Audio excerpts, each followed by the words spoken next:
Howdy, y'all. Where is everybody from? Are we all Texas-based, more or less, or?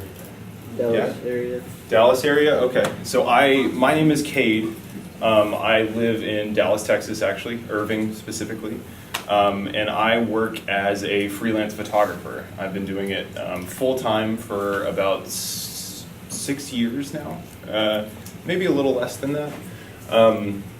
But I love it, and I can't imagine doing anything else at this point. And so what I wanted to kind of showcase for you guys today is everything that when I was just getting started, kind of trying to work my way through the landscape of photography and problems that you had to solve and understanding what kind of equipment I should prioritize over others, I had to kind of figure a lot of that out for myself. And these are all the things that I wish I knew when I was just getting started. Are you, in your talk, going to address how you run your business, who your clients are, how you got those clients? Sure. I will. Okay. So that's not built into the PowerPoint, but yes, absolutely. And that is a really good segue into my first point. This is 100% open discussion. So please, at any point, just raise your hand or don't, just shout out your question, even if it's unrelated to what we're talking about. I want this to be informative, candid, insightful, I want you to come away feeling like you kind of have a good grasp of what it's like to sort of make it, quote unquote, whatever that means, as a freelancer, as a photographer. So just quick background about me. I did not go to school for photography or anything really visually media related. I have a Bachelor of Science in Science Writing. I got my degree in 2014 from the University of Missouri School of Journalism. I went in as a writer, I graduated as a writer, and I'm now a photographer. Film and photography had always been like serious hobbies of mine, but it wasn't until I graduated and started freelancing that I started turning photography into more a cornerstone of how I earn my living. I have credits with Forbes magazine, Thomson Reuters, Kansas City Star, some smaller organizations, the Columbia Missourian, my college town newspaper, the Nature Conservancy, the Center for Plant Conservation, all projects and all relationships that I really value, and stuff that I did very early on in my career as a photographer. So very quickly I want to talk about what it means. What is your role as a photographer in the media pipeline? How many of you are on yearbook specifically? And then newspaper? Something else, maybe like a photography art class or something like that. Broadcast? Okay. Broadcast? Okay, so you guys are video. Okay, that's actually a kind of a good 60-40 split. I am kind of 60% still photographer, 40% motion photographer and editor. I kind of do it all. So we'll address that as well. Photography is one component in the visual narrative that you have to put together. When you go and you grab your photos and you decide what photos you're going to send off to either the client or your editor, you are absolutely not the last person to touch them, right? And so not only do you kind of have to wrap your head around how to shoot a compelling image, but you have to think about how that image is going to be used in context, right? We'll talk about shooting details, we'll talk about shooting wide shots, establishing shots, and we'll also talk about how to kind of think about the end product when you're shooting the image, right? Okay, so very first thing, whip your phones out. If you don't pay attention to anything else that I'm going to say, this link right here is why you're here today. So whip your phones out, write it down, take a picture of this. This link is a link to a Google Drive folder. This link has been active for 2 years. It's going to be active for many years to come. It's a link to free software and design resources, things that I use every day that I think are extremely useful. They are tools of the trade that I use all the time, and I want to be able to share them with you guys. So if you follow that link, and there'll be one more opportunity to copy this down in a second. If you follow that link, it's going to take you to a Google Drive folder that looks kind of like this. Design resources, guides and infographics, software, and then some like examples of really good high school photography that's happening right now. So how many of you are like strictly photographers, like still photographers? That's your wheelhouse. Okay. Motion, video. Okay. Anybody dabble in graphic design? Kind of so-so, a little bit here and there. Anybody fancy themselves like a writer? Yeah, a little bit, kind of little column A, little column B. All right, perfect. So there are tools in here for all of that. I'm going to take you through it. So has anybody messed around with Lightroom, or they wish they could get a copy of it but don't have it? Okay, so Darktable is a free alternative to Lightroom. It is every bit as powerful as Lightroom. It does everything that Lightroom does, but it's free, it's open source. It is only available on a Mac though. That's in the goodie bag.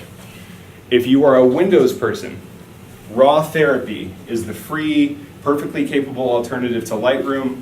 It is Windows only. It works very well, extremely useful for processing raw images.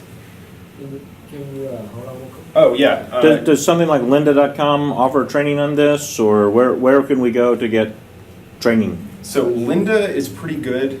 It's very often not free though. And there are so many resources for, like on YouTube, of people who will post tutorials and process videos working in Raw Therapy and Darktable. YouTube is the way to go, I would say, yeah. So Darktable and Raw Therapy, it's all in there. As long as you have that link, you can get all of this. GIMP, GNU Image Manipulation Program, is the best, most powerful, free alternative to Photoshop. So if you don't have access to Photoshop, GIMP is the way to go. It looks a little garbled. It's not quite as pretty as Photoshop, but it does everything that Photoshop does. GIMP is excellent. The Google Nick collection used to be free, is not free anymore. But I kept the free version so that I could give it away. I still use this version. A company called DxO bought the Google Nick collection, and now it's $80. But if you can find this free version, which is in the goodie bag, this is free. It's basically just a software suite for toning images. You can't do things like face swap or complicated things like that, but you can really bring out detail and do amazing work correcting noise in the Google Nick collection. So if you need a good noise reduction software, this is where you get it. If you're a graphic designer and you need to work in vector graphics, if that means anything to you, and you don't have access to Adobe Illustrator, Inkscape is the way to go. Inkscape is free, open source, Windows, Mac, doesn't matter. Inkscape is what you use to produce vector graphics if you don't have access to Illustrator. And a little tip, you can also produce vector graphics in PowerPoint. Not a lot of people do that because it's kind of clunky. It's not nearly as fun as using Inkscape or Illustrator, but you can get away with using PowerPoint if you need to produce a logo, like create an original logo in vector form. So Inkscape. If you are a video editor and you don't have access to a good video editing software, HitFilm Express 9 is the way to go. So who here is on Mac? And who is Windows? Okay, so you Mac people already have like a pretty good system built in. iMovie is really pretty good, and it'll get you where you need to go as far as piecing a story together with video, and the end product will look as good as you shot it. I recommend you use iMovie if you are on a Mac. If you're on Windows, HitFilm is the way to go. I don't even know if Windows Movie Maker still ships with Windows computers anymore, but HitFilm Express 9 is free, and it works great. It's beautiful. For you writers in the room, if you're interested in screenwriting, or if you need to transcribe interviews, especially with multiple people, Celtics is a screenwriting software. It is not free anymore, but this version that I have saved, because I'm a hoarder, is free. I use this all throughout college and still today use it for screenwriting, use it for transcribing interviews. There are methods and tools built into this that make it much easier to bounce between interview subject 1 and interview subject 2 and the interviewer. So if you need to very efficiently transcribe interviews between multiple people, I recommend Celtics. Final Draft is the screenwriting software that is standard for the movie industry. It's $250. This is just as good. And this last one is kind of an oddball. If any of you have ever expressed interest in dabbling in 3D modeling or compositing, making Pixar movies or making 3D graphics or making video games, Blender is free and open source. It is insanely powerful. I use it to create logos every so often. The caveat is that the learning is extremely steep. Blender is worth knowing about. It's worth dabbling in. I have at least one friend who got a job because he is actually extremely proficient in Blender and Blender alone. It's worth knowing about. It's kind of an oddball. You don't really need it, but it's good to know about. This is the kind of thing that I do in Blender, mocking up complex shapes for logos and branding schemes that would be really difficult to do by hand if I wanted to just draw this. Blender, if you can understand it, makes this easy. So again, if you didn't have a chance to write the link down, those are all tools that I use all the time. Even though I have access to my own copies of Photoshop and Final Cut and After Effects, those work great, and it's all in there. This PowerPoint is in that link. All of the graphics that you're about to see throughout this presentation are available in vector graphic poster form. So you can print it out, blow it up, and put it on the side of a building. You can open it up in Illustrator and pick it apart to see how I made things. It's all there, it's all available. Whew. All right, so we're through the interesting part of the presentation. Now, I want to talk to you a little bit about kind of my education and development as a photographer. Do any of you watch the show Veep? Yeah, me neither. But this clip from the show I thought is a particularly... What is your clip? This is a 5D. Not a 1D? No. Why would I need a 1D to shoot this? I have a 1D. I mean, it's more expensive, but it's really nice camera. You shoot a lot of sports, moving action, you take hundreds of pictures of herons catching fish, because otherwise you don't need a 1D. Right, but I have a 1D. Is everybody able to hear that? Yes. Sort of. Did you get the gist of it? Sorry, I didn't realize it was going to be that quiet. So this fella here who's cheesing at this guy for using some, slightly older camera than what he paid for. This scene just very succinctly sums up how I feel about equipment in general, right?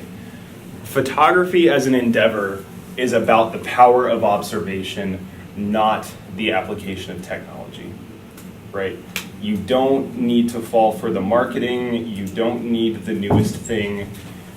I shot a wedding last night on this lens that doesn't autofocus, that is older than everyone in this room, probably. I'm 56. Older than everyone in this room. You don't need the latest gear, right? You can make it work. Is that your quote? No, so this is actually, and Because that is so good, your name needs to be under it if it is. well, it's an adaptation. It's a succinct adaptation of something that somebody else said. A kind of a longer paragraph. It's a distillation. It's about the power of observation, not the application of technology.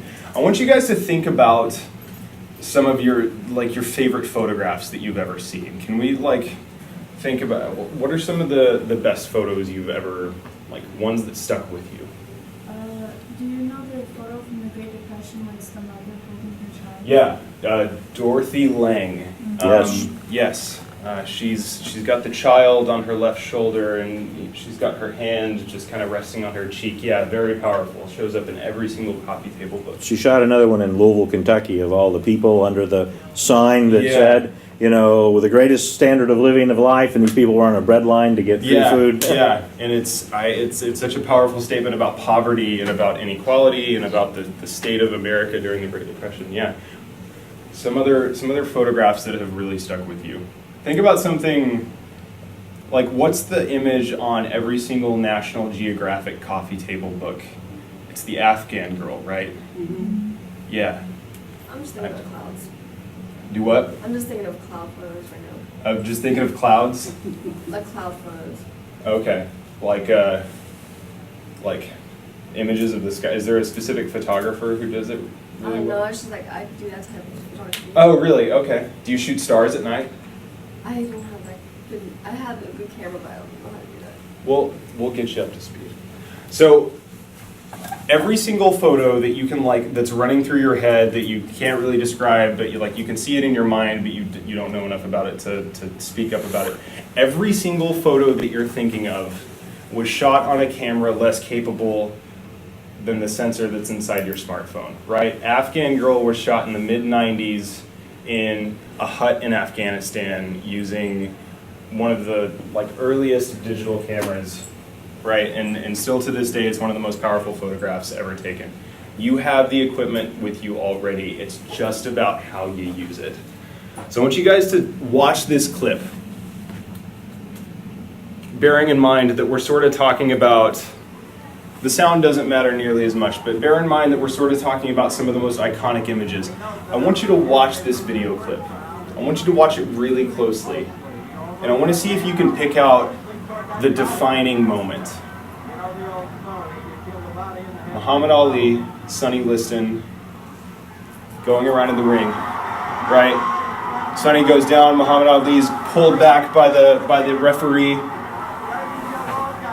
Did any moment in that scene stick out to you? When the dude in the background holding the camera like this. Yeah. Yeah. So that was a moment that kind of stuck out to you. You only get one chance to see it, right? Because real life doesn't repeat itself. When he fell. Right? So when he fell, right, that would be a very obvious defining moment. I thought when Ali, did the Right? When the he- victory dance, when he that, put his hands hey, up, I'm doing the victory I'm the lap, champ. showboating, right? There was one part where it seemed like after he started dodging all the punches, Uh-huh. it seemed like the other guy was kind of frustrated. Yeah, so there was maybe an expression there that was subtle, but you could see it. So we're gonna watch through this one more time, and I want you to try and pick up on what you think the defining moment is, and I'm gonna try and point it out to you. Right? So they're dancing, weaving, Sonny goes down, fist pump right there. Did you see it? It was so quick. It was so quick, and I bet most of you didn't even see it the first time around, but that moment became one of the most iconic sports photographs in history, right? And it was that quick, right? The power of observation and a little bit of luck, right? Using cameras that look like that. Cade, I disagree with you on the luck. You create your own luck. So- The guy who took that shot Uh-huh. created his own luck. That's So- not lucky. He was in the right spot at the right time with the right equipment with the right eye. So we're going to address that, Okay. actually. So the photographer who shot this is a man called Neil Leifer. And this is a quote to describe his process of capturing this image. Neil Leifer is an extremely experienced sports photographer, especially following Muhammad Ali's career. And he's somebody who I have studied as a photographer, a lover of art. This is somebody who I personally look up to. And he writes this: "I'm not trying to sound modest, but I do believe if Ali hadn't become the sports legend that he did, it would have been just another nice knockout picture. But as his stature grew, this shot showed him the way people wanted to remember him. Young, good-looking, his shining best, and as a result, over time, this picture took on a life of its own." That's kind of the luck component that I'm talking about, right? Because you never know where somebody's career is going to go, or what photos that you took way back when are going to start to matter. Here's another image by the same photographer of Muhammad Ali showing an enormous amount of planning and forethought. Another one of my favorites. Can you guys think back to a photo, and it's actually, it's a little bit dated at this point, but do you remember, was it 2017, the James Comey hearings? The one James Comey hearing. You guys remember that? It was in the news. You guys remember this photograph? Right, it went viral for a little while, right? Things only live so long on the internet. I was absolutely struck by this, and I wanted to read about the photographer's process. This is not somebody I had heard of, but Doug Mills with the New York Times writes about the process of capturing this photograph. I knew it wouldn't be a contentious or heated hearing, or at least I didn't expect it to be, right? So that's forethought.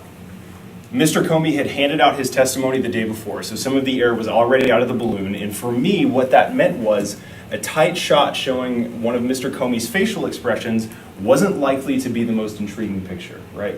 So he's preconceiving of the scene, and he's thinking about what a more compelling story might be told through maybe a different angle or a different approach to photographing the scene. He continues, with hearings like this one, I have to preconceive of the scene, make a layout of my mind of everything that's going to happen. The moment he arrives, the moment he sits down, the moment he raises his hand to be sworn in. And I set up my cameras to capture all these moments to be fired remotely all at the same time. He's a New York Times photographer. He can afford that kind of nonsense, right? But this is planning.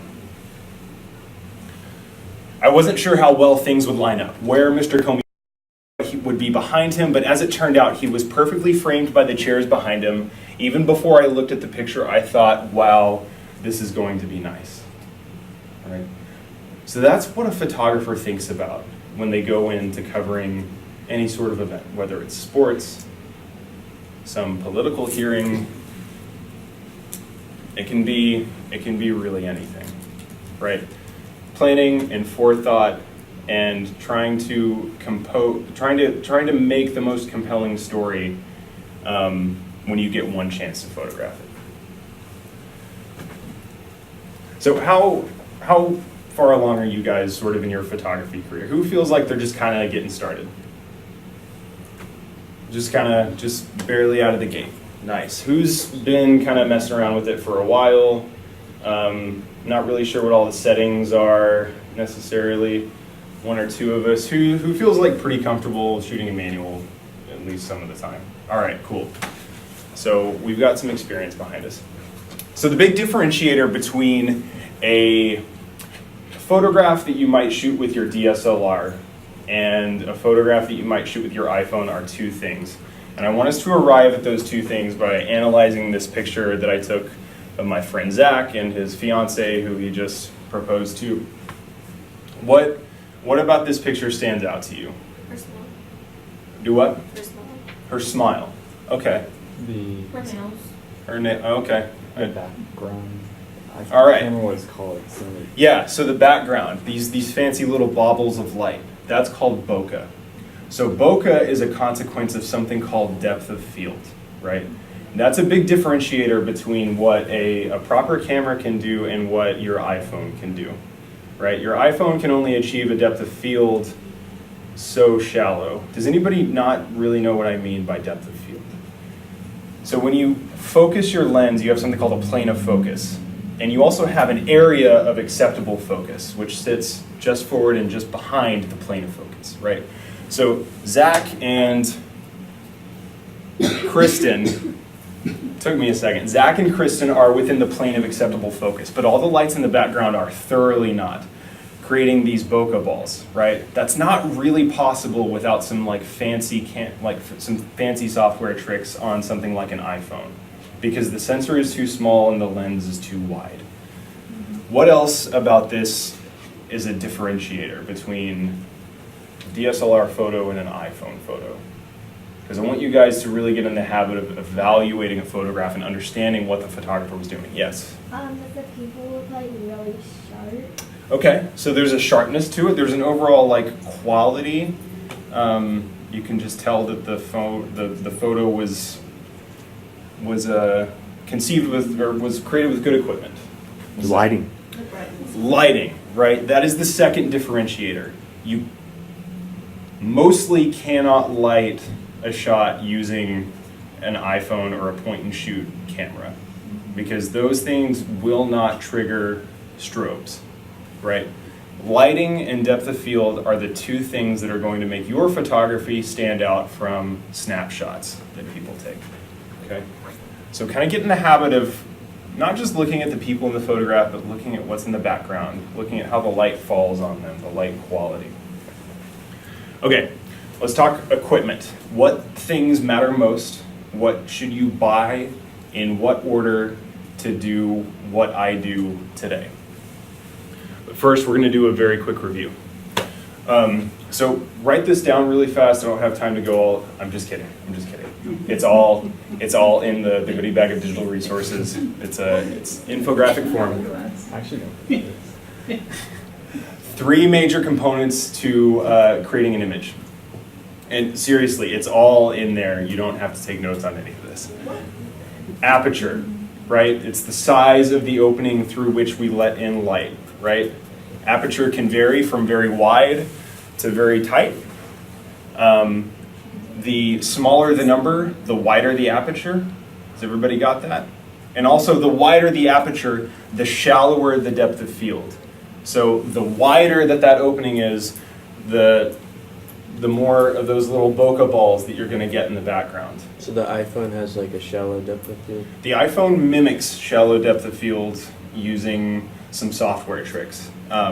Technically, every camera has some kind of a depth of field.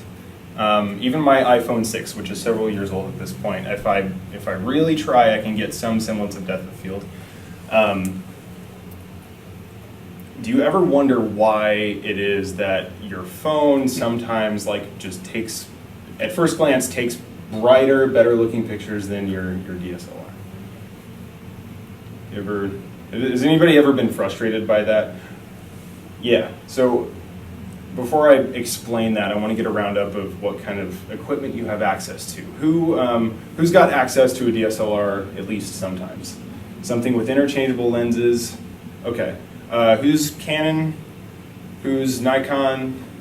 Okay, doesn't really matter, honestly. What kind of lenses do you have access to? Does anybody have access to a 2.8 lens? Are you mostly using the little kit lens that goes from kind of wide-ish to a little bit more zoomy, like an 18 to 55? All right. So something that you need to understand about lenses, and we'll go over this in a little bit more detail in a little bit, is that those kit lenses, the reason that they're not great is because they only have an aperture from here to here. So a 3.5 aperture is okay, and a 5.6 aperture is no bueno. Your iPhone has an aperture of 1.7, right? So that's quite wide. Even though the sensor is very small, that's a very wide aperture inside the tiny little plastic and glass lens that's in there. All of these principles that we're talking about, ISO, shutter speed, and aperture, apply to every camera ever made. DSLR, your iPhone, your Game Boy Advance, doesn't matter. Every single camera follows these principles. So you typically want to get a wide aperture, as wide of an aperture lens as you can afford, and we'll talk about which lenses you need to go for. So with a wider aperture, you typically get a shallower depth of field, and also with a more telephoto lens, something like an 85 or a 200 millimeter lens. Has anybody been able to shoot on one of those yet? A 70 to 200, something like this guy.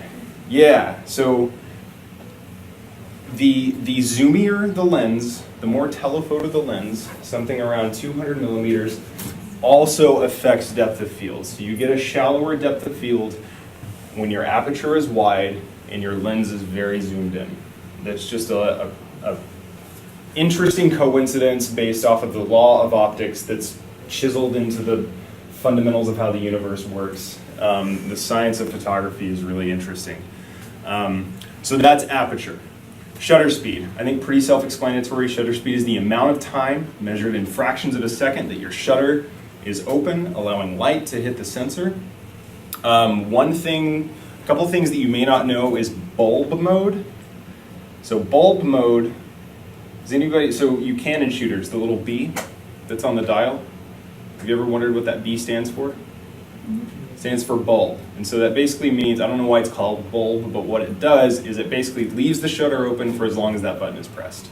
Very useful if you want to do a long exposure or something like that. And the eye sees at 1/30 of a second, right? I'm sorry? We see at 1/30 of a second if our eye, if we were talking about shutter speed for like how we see things. Isn't it one? I guess it depends on which paper you're reading. And I've read articles about like what field of view does the human eye have? Well, I mean, I can actually like make out movement about 180 degrees on either side, but I'm really only registering about this much of what's in front of me, right? So it depends on who you ask. Yeah, 120, 130, he's right. Something like that. Aperture, shutter speed, we kind of have a grasp of that. ISO, it's how sensitive your sensor is to the light that's hitting it, right? So it's going to react. It's going to send some electrons into the computer based off of how many photons hit the light. Or hit the photoreceptor. It's a direct relationship. So 100 is not very sensitive, perfect for like outdoors on a bright day. And then 1600 is about what you would expect to shoot in a basketball gym, and 6400 is probably largely unusable in most situations if you're trying to get a really sharp image. All of that adds up to what we call the exposure triangle. And this is something that you guys can pick apart later. It's not extremely relevant to what we're doing right now, but shutter speed, aperture, and ISO are all interrelated.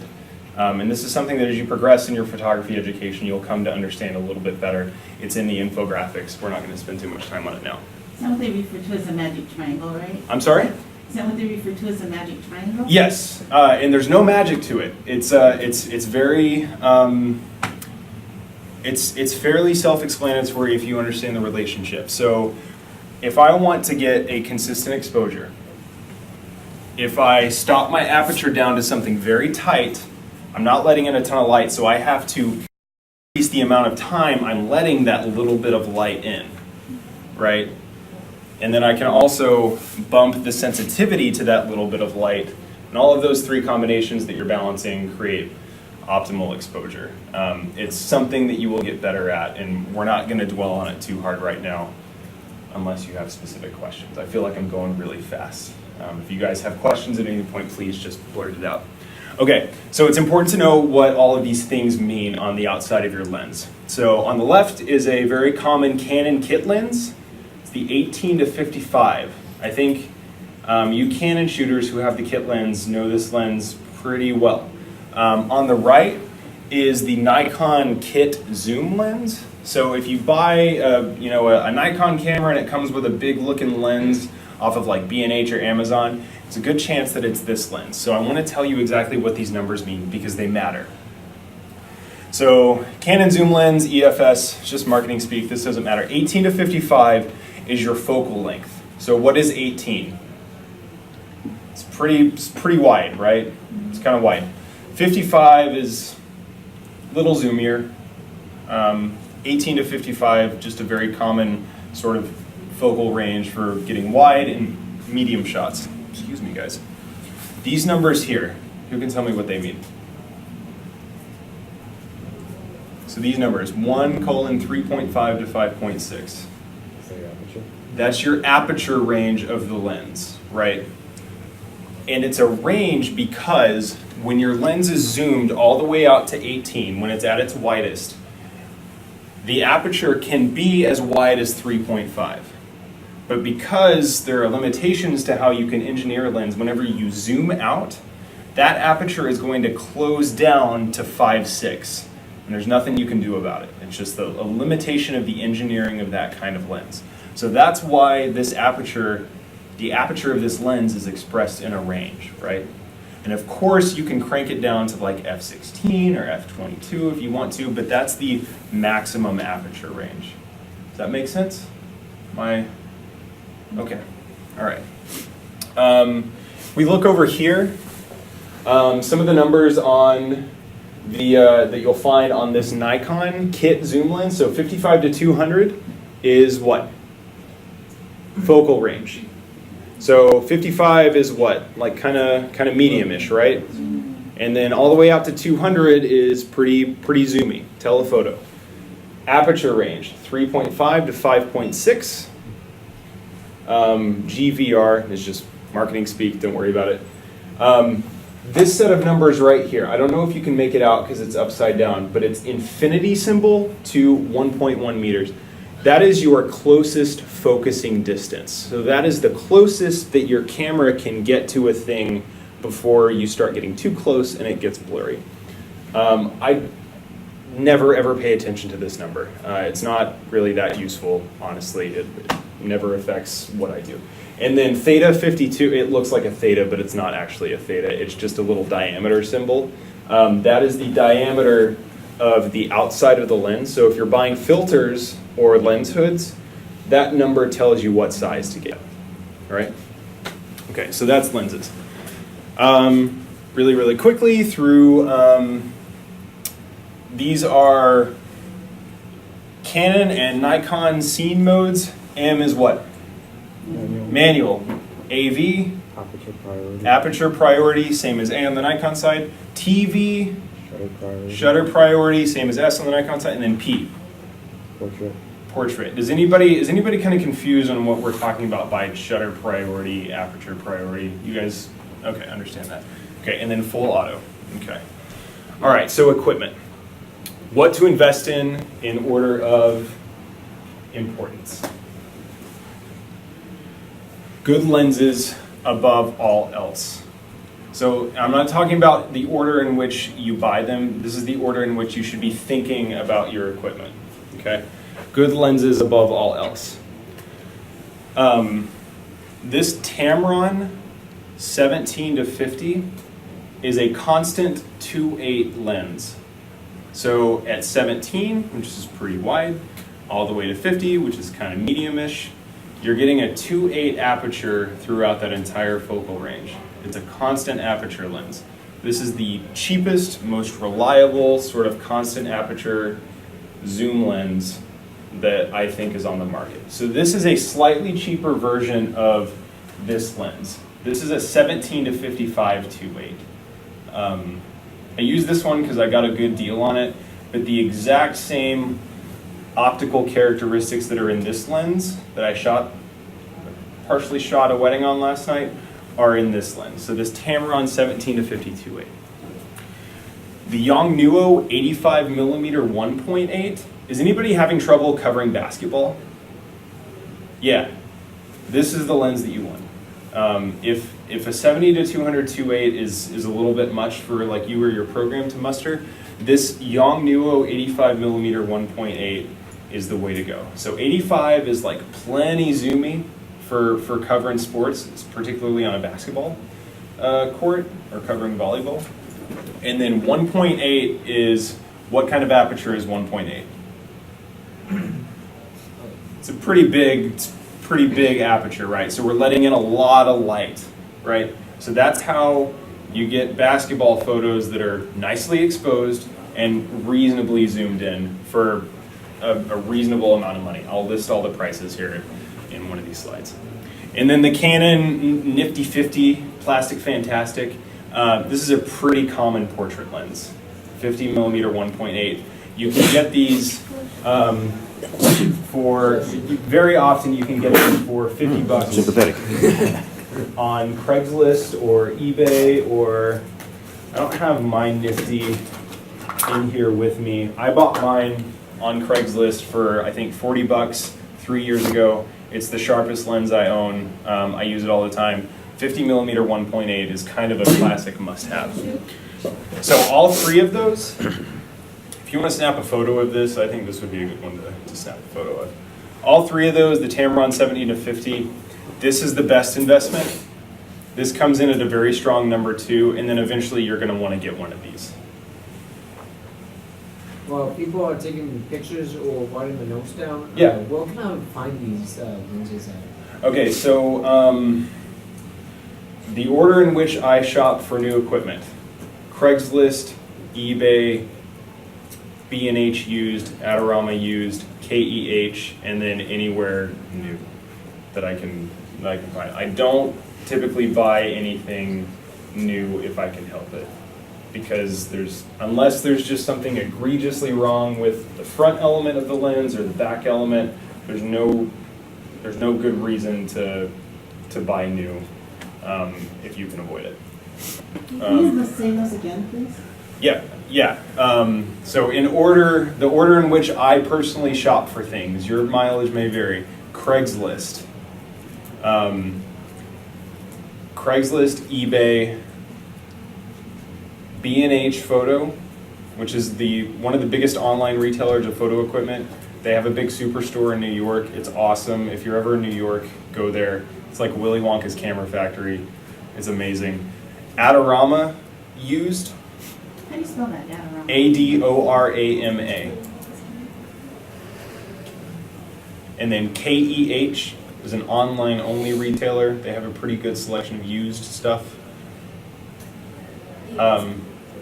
And then after that, just wherever you can find it the cheapest, new. Okay, so very first thing that matters is good lenses above all else. So, yeah. Can I ask another question Yeah. regarding that?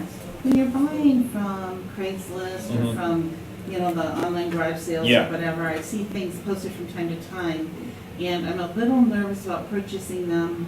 I always ask, why are you selling it? And they say, oh, we bought it, we thought we'd use it, we're not using it. But when you go there, what are you looking for specifically? Just put it on your camera and see if it can focus? I'm always nervous that they Yeah. dropped it or something. Yeah, so the first thing that I do is I'll check the front element. If it looks reasonably clean, like they put some effort into wiping it down before trying to sell it to me, it's a pretty good sign. Check the back element, make sure there are no obvious scratches. Check the body for dings to see if it's been dropped at any point. It's pretty hard to drop a lens in a way that's going to break it without dinging it on the outside. And then I will always bring a camera body with me and just plug it in and see if the thing autofocuses.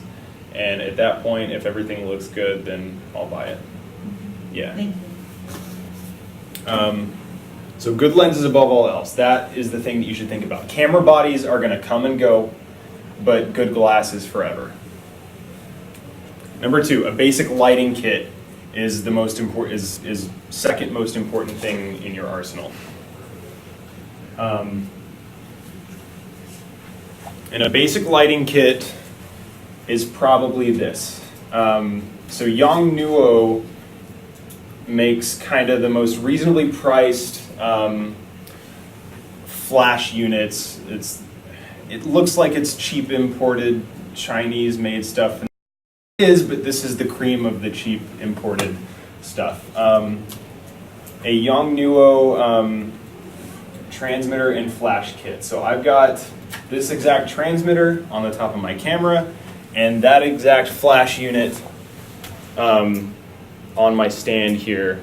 And basically this allows me to fire this remotely.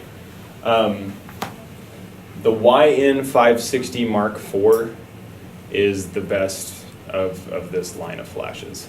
You can write that down if you want to, or just download the PowerPoint later. So a basic lighting kit with a wireless transmitter and 2 flashes. That's what I would consider bare minimum for what I do. In addition to that, you need some accessories. You need a flash bracket for which to affix those lights onto a light stand, right? So these flash brackets, you actually have to look for flash brackets specifically. Just buy the cheapest ones that you can find. They're just hunks of metal that keep things in place. These light stands, just buy the cheapest little lighting kit on Amazon that looks roughly like this. So you'll notice that in this kit here, it's got some light bulbs on it for like continuous video light. Buy this and throw those away. That's literally what this is.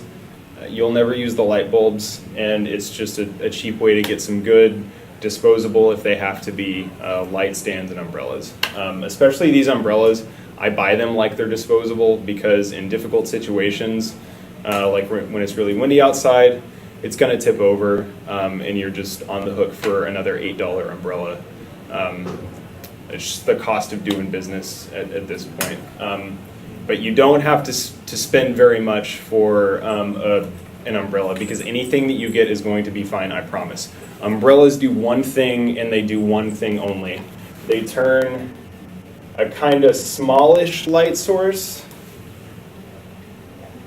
something that's the size of like maybe a debit card. They turn a small light source into a big light source. That's all they do. It's just a hunk of cloth. It doesn't have to be expensive. Get the cheapest umbrella you can find. Yongnuo 560 Mark IV kit with transmitter. It's about 160 bucks altogether. Flash brackets, $10 each. Light stands and umbrellas, $40 is a conservative estimate. That's kind of what you're in for. So good lenses above all else, a basic lighting kit, and then third is the camera itself. So the camera is the third most important thing that you should be thinking about, and you should really just get the cheapest DSLR that will, if you have some specific things that you want it to do, like you want the little flip out screen, which is nice to have, then get one with the flip out screen. Just get the cheapest DSLR and you're on your way. I am saying cheapest DSLR possible, and I realize that may sound a little extreme, but if you look at some of Nikon's marketing materials back from like 2001 to 2005, they are emphatic that their little 6 megapixel DSLRs are like all you really need for shooting sports. They were right then and they're right now. Like, you can do it with that. Just get the cheapest DSLR that you can find. Anything that you buy is better than anything that Steve McCurry had when he shot Afghan Girl in Afghanistan. It's going to be fine, I promise you. So if you have an EOS, keep it and get good lenses? Yes, if you have an EOS, keep it and get good lenses. So that's why this list is in the order that it is. Think about the lenses that you want, and then buy the camera that those lenses will fit on. Got it? Okay.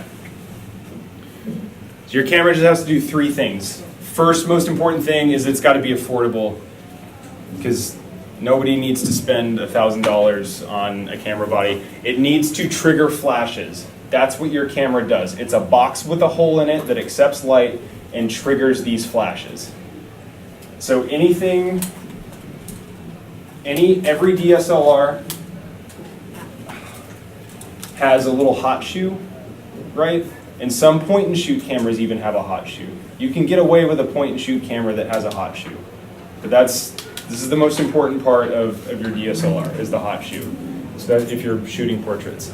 And number 3, it has to accept the lenses that you want to use. Other odds and ends, get rechargeable batteries. Just do it, I promise. So 16 is a good number, because 4 in that speed light, 4 in your second speed light, 4 in your transmitter, and then 2 for like your mouse or something like that, and then 2 others for extras. And then a 16 bay recharger. With your batteries, get at least 2,000 milliamp hour batteries. That may sound like science jargon, but it matters. That's the capacity of each rechargeable battery. 2,000 milliamp hours is like the bare minimum that you should get, otherwise it's going to be frustrating. Your iPhone has a battery that is 2,850 milliamp hours. So that's kind of your frame of reference for how much power that is. So it'll say on the box, milliamp hours, just make sure it's 2,000. And then get a light scoop. Just the cheapest thing that will turn a smallish light source, so something like this that's about the size of a debit card, into a biggish light source. A light scoop is also called a bounce card. Basically what you do is you just strap it to the top of your flash, and it bounces that light forward in a slightly larger area, right? And so you get more diffused, nicer looking light than if you do this. You made that one. Huh? You made that one. The bounce card of choice for me is a Arizona Tea label. You just it works really, really well. Save money. I'm very DIY, as I'm sure you're gathering at this point. So all said and done, you're in for about $1,200, give or take, if you start from absolute scratch and you just go and you buy. For that amount of money, you can build a kit that will let you earn a living in photography. I don't know if that is surprising in a good way or surprising in a bad way, but it highlights something that I think is a bit of an uncomfortable truth. After about $1,000 and maybe 6 to 12 months of very diligent, passionate work, you will probably have the skills to earn a living as a photographer and, kind of make your way. Maybe it's a side job, maybe it's your first internship, something like that. That's the time investment and the money investment involved in working as a freelance photographer today. It took me a long time to feel like very confident about the equipment that I was using, about the decisions that I was making and the gear that I was buying. But ultimately, I sort of began to understand that there are some caveats to the way that photography works. The number one most important thing that I've learned in my career thus far is that photography is more about relationships than anything else. Right? You've got the equipment, you've got the drive to do it, but if you don't have anybody to photograph, or you are creating bad relationships with your peers or your clients, or you just make people uncomfortable when you point a camera at them, that's going to be your biggest speed bump, right? So photography is more about relationships than anything else. Good equipment is not going to give you good ideas, right? It's, you can sit and stare at your $1,200 camera body that you just bought, and it's not gonna move. It's not gonna do anything for you. It's just a box with a hole in it that triggers lights and accepts lenses. And the last sort of thing that I want to let you know is, when I was in college, I had friends who were artists who studied as painters, as sketch artists. I had one friend who was a sculptor. And I also had friends who studied photography and photojournalism, and they studied alongside those artists who were working in classical media as if they were equals. And they are not. Photography is a whole different endeavor from the arts. And the one differentiating factor is that when you paint something, you can scrape the paint off and do it again. When you sketch something, you can erase, you can Control Z if you're doing digital art. But you get one chance to capture the perfect moment, and there are no do-overs in photography, and that's what makes this career interesting and exciting and stressful and different every single time. All right, I think I should let you guys go. Thank you. Thank you guys for being here. If you have any questions, I'm going to stick around for a little bit, so please approach me, flag me down. Good luck, you guys. I have a question. Yeah. How much money do you make off of I assume that's it. I don't know.